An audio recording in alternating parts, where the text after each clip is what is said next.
It was June 14th, 2015, a warm, humid night in Springfield, Missouri, and inside a small pink house on West Volunteer Way, everything was about to change forever. Dee Dee Blanchard believed she was safe that night. She had locked the doors, tucked her sick daughter into bed, and taken her own medication before drifting off to sleep. But Gypsy wasn't in her room. She was in the next room, quietly texting Nicholas. She typed, "She's asleep." Then came the reply, "I'm coming in."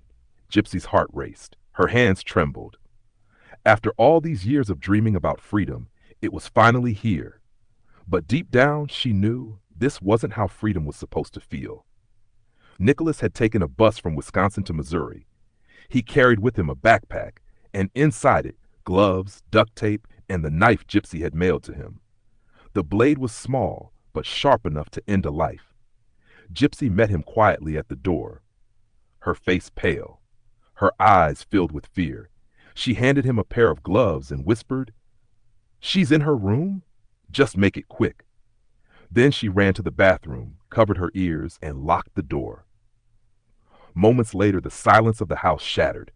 There was movement, then whispers, then a single scream that froze Gypsy in place. Nicholas stabbed Dee Dee 17 times. When it was over, the house fell silent again. The air was still. The monster was dead. But in that moment, something else died too. Gypsy's innocence. She came out shaking, crying, and hugged Nicholas tightly. She whispered, "It's over." But it wasn't. Not even close. The two cleaned up the house.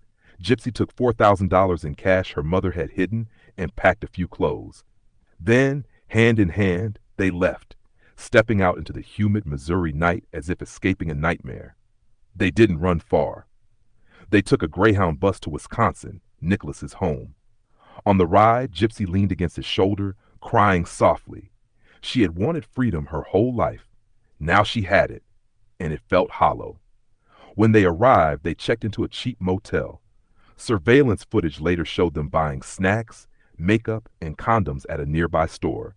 They laughed, they kissed, and in their twisted minds, they believed they had started a new life together.